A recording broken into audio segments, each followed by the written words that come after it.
prazer ter o João Nicolau aqui, enfim, estreitando um laço com o cinema português, que a gente, na verdade, tem até menos do que talvez deveria, pela afinidade linguística.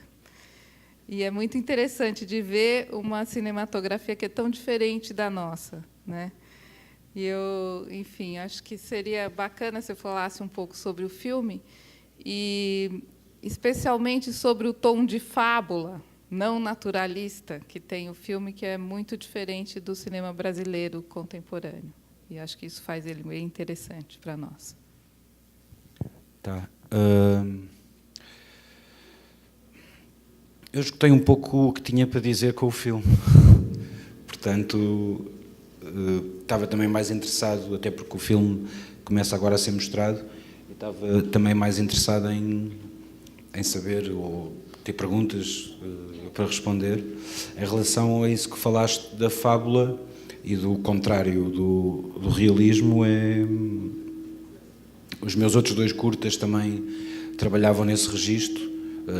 Para mim o cinema de ficção é uma oportunidade bem boa para explorar coisas que no dia a dia não nos são permitidas, ou pelo menos cada vez menos. E então daí que é uma lente boa, ou um prisma para olhar para certas coisas. Às vezes é mais fácil vê-las quando metemos uma distância.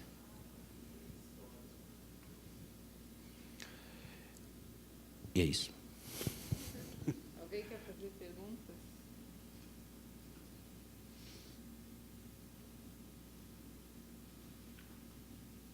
Você falou um pouco dos seus dois curtas. Você pode falar um pouco mais sobre eles? Sim, o primeiro Rapaz. O primeiro Rapaz é um dia na vida de um jovem que acabou de estudar com um curso universitário e que passa os dias em casa dos pais a fazer alguns jogos com a empregada de limpeza, que volta neste filme no princípio, e a fazer algumas músicas com os amigos da rua, e se quisermos também um pouco sobre essa desorientação ou apatia que há,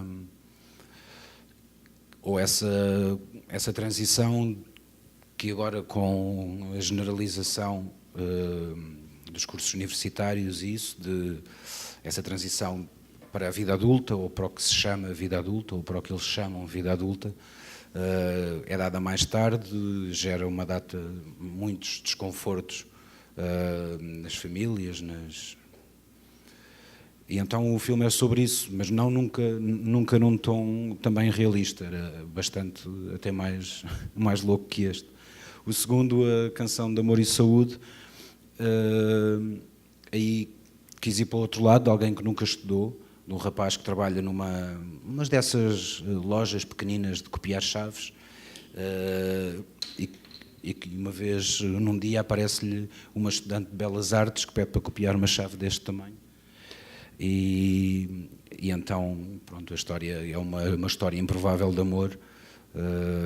Depois eles experimentam a chave deste tamanho na porta da loja de chaves e vão ter um parque do museu, portanto saímos do território desse protagonista e passa a ser a rapariga que manda, o que muitas vezes, infelizmente, ainda não é o caso.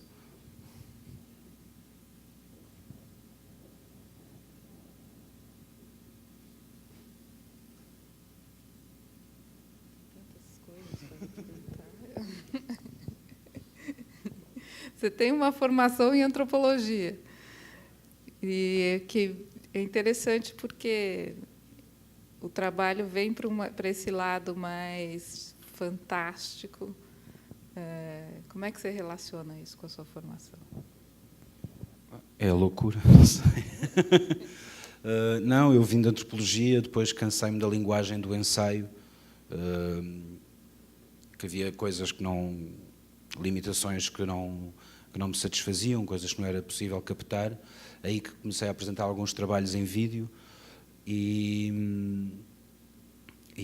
quis levar isso mais fundo, estudei antropologia visual, que é um palavrão académico para formação em linguagem fílmica de pessoas com background em antropologia. Fiz um pequeno exercício, depois mostrei em Lisboa e convidaram-me para começar a montar filmes. Eu trabalho como montador e aí comecei a montar primeiro documentários, depois ficções, depois resolvi um dia apresentar um roteiro, como dizem aqui, um roteiro de um curta e pronto, e comecei então a fazer os meus filmes. Todo esse lado fantástico e, quer dizer, tem certamente também a ver com a antropologia, porque faz parte da minha vida, mas é sobretudo nutrido por experiências e por pessoas que vamos conhecendo e com quem vamos relacionando.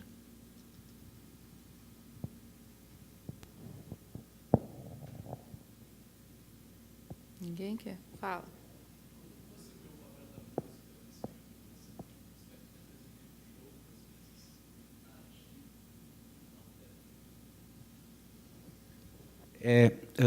A música é uma coisa que me interessa bastante, até mais que o cinema.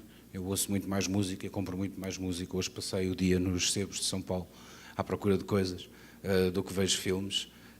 A verdade é essa. O meu trabalho de antropologia era muito focado na música e como também faço música amador, então a música nos filmes é uma coisa que me agrada bastante quando não é somente música dita de fundo. E então houve um trabalho para este filme de ensaiar os atores. A maior parte dos atores neste filme não são atores profissionais, alguns estão lá misturados, mas ao contrário de atores profissionais sabem tocar música, sabem tocar um instrumento, não é preciso esconder no plano as mãos porque eles tocam de facto. A música foi toda feita, portanto, toda em tomas diretas, não é, como se vê. E então para mim é um bocado, às vezes pode funcionar como motor para uma cena, como para a cena em que eles reconquistam o capitão para se juntar a eles, que ele está deprimido, ou como a música do princípio do Imposto, pode funcionar como motor. Outras vezes também para coisas que a mim, eu sou um pouco lento, e então às vezes há momentos em que sem ser obrigado a seguir uma narrativa ou isso, para mim às vezes é bom só olhar e ver e ouvir música também, e então também daí o outro lado da utilização da música. Mas ela é escrita com o argumento, com o roteiro, nesse momento.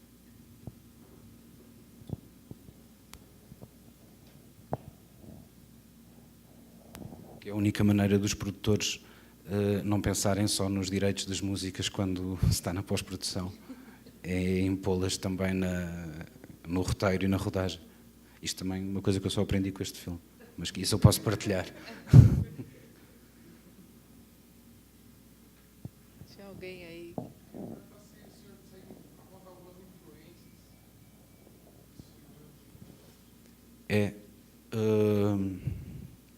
Sim, a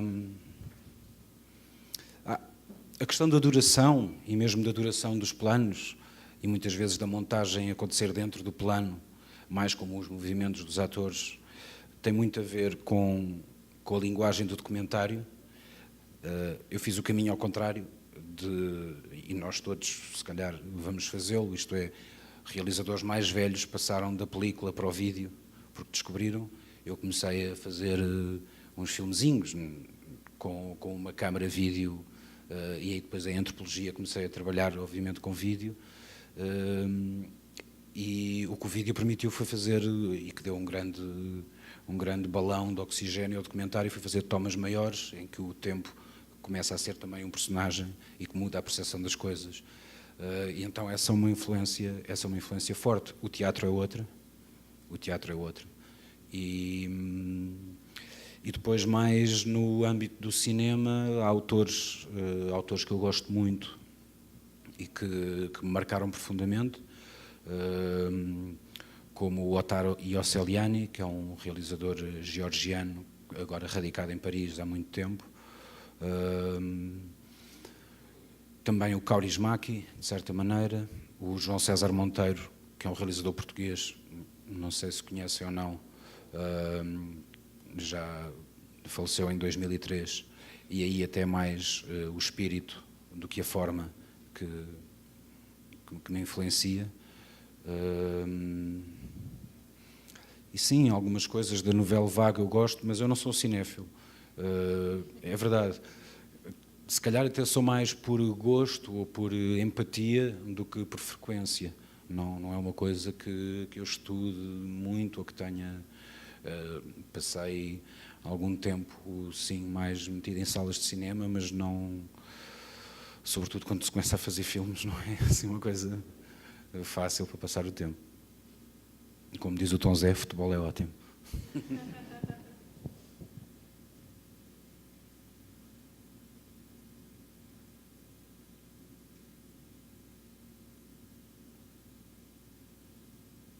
Esse tema das navegações é um tema assim que cala fundo em Portugal, né? Essa coisa da viagem. Mas é interessante que o filme, eu acho que extrapola a referência histórica e tem enfim, tem um sentido mais universal essa viagem nessa nau, né?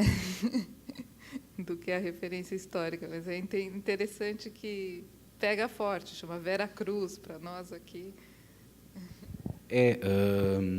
Eu quis filmar naquele barco porque eu sabia que o próprio barco, ou só a fisicalidade do próprio barco é logo um comentário por si só, e então põe assim as coisas em perspectiva. Não foi preciso falar muito disso, só lá um momento com os mapas que eles fazem uma referência a outra histórica, mas nunca há. E então sim, é uma alusão mais lúdica que outra coisa.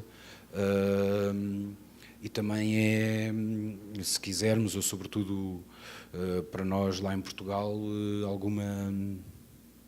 alguma picada a esse saudosismo que eu acho um pouco retrógrado às vezes.